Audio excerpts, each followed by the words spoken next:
নমস্কার বন্ধুরা, moms magical tips and ট্রিক্সে তোমাদের সবাইকে স্বাগত জানাই। আজকের ভিডিওতে আমি তোমাদের সাথে যে টপিকটা শেয়ার করতে চলেছি সেটা বাচ্চাদেরকে শেখানোর আগে কিন্তু আরও দুটো বিষয় বাচ্চাদেরকে শেখাতে হবে, মানে আরও দুটো টপিক তোমাদেরকে কিন্তু বাচ্চাদেরকে পড়াতে হবে। সেটা হচ্ছে দিস, দ্যাট এবং সিঙ্গুলার প্লুরাল বা হচ্ছে ওয়ান মেনি, এই দুটো যে কনসেপ্ট রয়েছে সেটা কিন্তু আগে বাচ্চাদেরকে শিখিয়ে নেওয়ার পরে আজকের যে টপিকটা সেটা বাচ্চাদেরকে শেখাতে হবে। তো যাদের বাচ্চারা অলরেডি ওই দুটো টপিক শিখে গেছে তাদের তো কোনো সমস্যা নেই, আর যারা এখনও শেখাওনি কিন্তু আজকের টপিকটাও শেখানো প্রয়োজন, তারা প্লিজ একটু কিন্তু ওই টপিক দুটো শিখিয়ে নেয়। এবং তার জন্য কিন্তু যদি কোনো ভিডিওর প্রয়োজন হয় তাহলে আমি উপরে আই বাটনে কিন্তু তার লিঙ্কটা দিয়ে দেবো, মানে আমার অলরেডি এই দুটো টপিকের উপরে ভিডিও রয়েছে, আমি উপরে আই বাটনে সেগুলোর লিঙ্ক দিয়ে দেবো, তোমরা কাইন্ডলি একটু দেখে নিও। এখন আমি জাস্ট একটু বলে নিচ্ছি ওই দুটো বিষয়ের উপরে, না হলে এর যে টপিকটা আজকে বলতে চলেছি সেটা ঠিক ক্লিয়ার হবে না তোমাদের কাছে। তার জন্য জাস্ট একটু বলে রাখছি, যেটা বলছিলাম যে দিস আর দ্যাট, মানে এটা যদি বাংলাতে কনভার্ট করতে যাও তাহলে যেটা হচ্ছে দিস মানে হচ্ছে এটা, আর দ্যাট মানে হচ্ছে ওটা। মানে আমরা কোনো কাছের জিনিস যদি বোঝাতে চাই, যেমন ধরো এই পেনটা, মার্কার পেনটা, আমি হয়তো বললাম দিস ইজ আ পেন, মানে এটা আমি ধরে আছি হাতে, তাহলে আমি কি বলতে পারলাম যে আমি ধরে আছি যেহেতু দিস ইজ আ পেন বললাম। কিন্তু এখানে যে ফ্যানটা রয়েছে, ফ্যানটাকে তো আমি টাচ করতে পারছি না, তো ওটা বোঝানোর সময় আমি কি বলবো, ওটা বলার সময় কি বলবো, দ্যাট ইজ আ ফ্যান। ঠিক আছে, এইভাবে এটা জাস্ট দিস এবং দ্যাটের কনসেপ্ট। আর সিঙ্গুলার প্লুরাল তো তোমরা জানোই, সিঙ্গুলার মানে একটা আর প্লুরাল মানে অনেকগুলো, মানে ওয়ান আর মেনি। ধরো আমি লিখলাম পেন, সিঙ্গুলারের ক্ষেত্রে পেন লিখলাম, আর যখন প্লুরালে লিখবো তখন কি লিখবো, পেন্স লিখবো।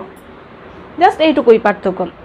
তো এই দুটো বিষয় মানে দিস, দ্যাট এবং সিঙ্গুলার প্লুরাল, এই দুটো বিষয় শেখানোর পরে কিন্তু বাচ্চাদেরকে শেখাতে হবে আজকের যে টপিকটা বলছি সেটা হলো these আর those। দুটোর উচ্চারণটা কেমন হচ্ছে দেখো, এখানে কি হচ্ছে দিস, THIS দিস, কিন্তু এখানে দিস, THES, দিস। ওটাকে বলবো দিস, ওটাকে বলবো দিস। মানে দিসেরই প্লুরাল ফর্ম হচ্ছে দিস, আর দ্যাটের প্লুরাল ফর্মে যখন আমি বোঝাতে চাইবো বা বলতে চাইবো আমরা, তখন কি বলবো, দোজ কথাটা ইউজ করব। এবার একটু খুলে বলি বিষয়টা কীরকম হবে। ধরো আমি একটা পেন যখন দেখাচ্ছি তখন আমি কি বলছি, দিস ইজ আ পেন বা this is a marker pen, whatever. ঠিক আছে, এবার আমি এর সাথে আরও 2-3টা পেন অ্যাড করলাম, তাহলে এখানে প্লুরাল হয়ে গেল, 3টে পেন হয়ে গেল। তাহলে এটা বলার সময় আমি কি বলবো, দিস বলবো, এবং তার সাথে ইজের জায়গায় আর হয়ে যাবে, ইজ অ্যাম আর। এই জিনিসটাও কিন্তু একটু বাচ্চাদের শিখিয়ে রাখলে ভালো হয় এই কনসেপ্টটা বোঝার জন্য। তো এটার উপরেও কিন্তু আমার ভিডিও বানানো রয়েছে, সেটাও আমি তাহলে আই বাটনে লিঙ্কটা দিয়ে দেবো, তোমরা দেখে নিতে পারো। তো যেটা বলছিলাম সেটাই বলি যে এক্ষেত্রে কি বলতে হবে আমাদের, দিজ আর পেন্স হয়ে যাচ্ছে, এস যোগ হচ্ছে যেহেতু প্লুরাল। তাহলে যখন সিঙ্গেল বোঝাচ্ছি, সিঙ্গেল জিনিস বোঝানোর সময় যেটা আমার কাছে রয়েছে, যেটা আমি নিজে টাচ করতে পারছি, ধরতে পারছি, তো সেক্ষেত্রে আমি কি বলছি, দিস ইজ আ পেন। কিন্তু যখন প্লুরাল ফর্মে চলে আসছে তখন সেটাই হয়ে যাচ্ছে দিজ আর পেন্স। ঠিক আছে, সেরকমই ধরো দূরের কোনো জিনিস আমি বোঝাচ্ছি, ওপরে হয়তো টিউবলাইট রয়েছে বা লাইট রয়েছে অনেকগুলো, তো আমি যখন একটা লাইটের কথা বলবো তখন কি বলবো, that is a light, that is a light. কিন্তু যখন অনেকগুলো লাইট একসাথে রয়েছে, লাইটটাকে তো আমি ধরতে পারছি না, আমার থেকে অনেক দূরে রয়েছে, তো সেটা বোঝানোর সময় আমাকে কি বলতে হবে, দোজ আর লাইটস। বা টিউবলাইট ধরো রয়েছে, আমি বললাম দোজ আর টিউব লাইটস, একটা এস যোগ হচ্ছে, বুঝতেই পারছো।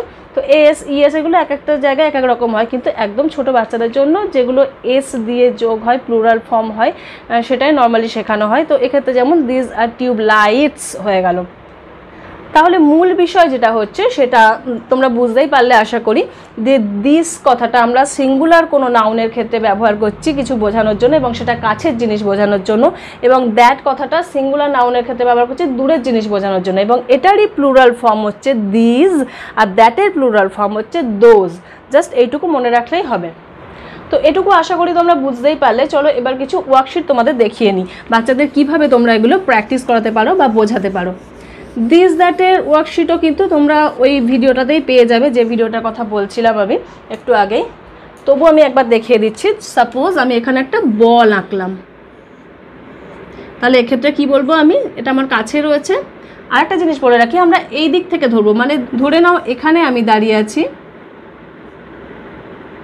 ঠিক আছে। এবার এটার রেসপেক্টে হচ্ছে এখানে বলটা রয়েছে, তাহলে আমি এখানে কি লিখছি, দিস ইজ আ বল। বোঝা গেল? একটাই বল, সেই জন্য কি লিখছি, দিস ইজ আ বল। এবারে যদি এখানে দুটো বল থাকতো বা একের বেশি 2, 3, 4 অনেকগুলো যা খুশি হতে পারে, একের বেশি যদি বল থাকতো তাহলে আমি এখানে কি লিখতাম, দিজ আর বলস। বুঝতে পারছো পার্থক্যটা কোথায় হচ্ছে? এখানে দিজ হয়ে যাচ্ছে, যেই প্লুরাল ফর্মে চলে এলো, ইজের জায়গায় এখানে আর হয়ে যাচ্ছে, বলের জায়গায় বলস হয়ে যাচ্ছে। একই রকমভাবে যদি আমি দোজের কথা বলতে চাই বা দ্যাটের কথা বলতে চাই, সেক্ষেত্রে কী হবে, এই বলের পজিশনটা চেঞ্জ করে দিলাম, এই বলটা চলে গেল এখানে, মানে কি আমি তো এখানে দাঁড়িয়ে রয়েছি আমার থেকে দূরে, তাহলে এখানে কি হয়ে যাবে, দিজের জায়গায় দ্যাট হয়ে যাবে। দ্যাট ইজ আ বল, আমি এখান থেকে দূরে দেখিয়ে বলছি দ্যাট ইজ আ বল, অনেক দূরে একটা বল রয়েছে। আর এই বলগুলো যদি আমি ওইদিকে নিয়ে যাই, সেক্ষেত্রে কি হবে, এই বলগুলোকে ধরো আমি এখানে লিখে দিলাম, তাহলে এখানে কি হয়ে যাবে, দোজ আর বলস। ঠিক আছে, বুঝতে পারলে? ভীষণ ইজি ব্যাপারটা, জাস্ট কয়েকটা বিষয় মাথায় রাখলেই হয়ে যাবে, যেটা প্লুরাল ফর্মে হয়ে যাচ্ছে, যার জন্য এখানে এই যে অক্সিলারি ভার্ব সেটা চেঞ্জ হয়ে যাচ্ছে, এখানে একটা এস লাগাতে হচ্ছে বা ইএস লাগাতে হচ্ছে, যেখানে যেমন সিচুয়েশন আসবে নাউনের সিঙ্গুলার থেকে প্লুরাল ফর্মে করানোর জন্য। আর এখানে কি করতে হচ্ছে, এখানে জাস্ট দ্যাট থাকলে দোজ করতে হচ্ছে, দিস থাকলে দিস করতে হচ্ছে, জাস্ট এইটুকুই। তো এই ধরনের সিম্পল ওয়ার্কশিট ব্যবহার করে কিন্তু তোমরা তোমাদের বাচ্চাদেরকে এরকম ধরনের ওয়ার্কশিট দিয়ে কিন্তু এগুলো প্র্যাকটিস করাতে পারো।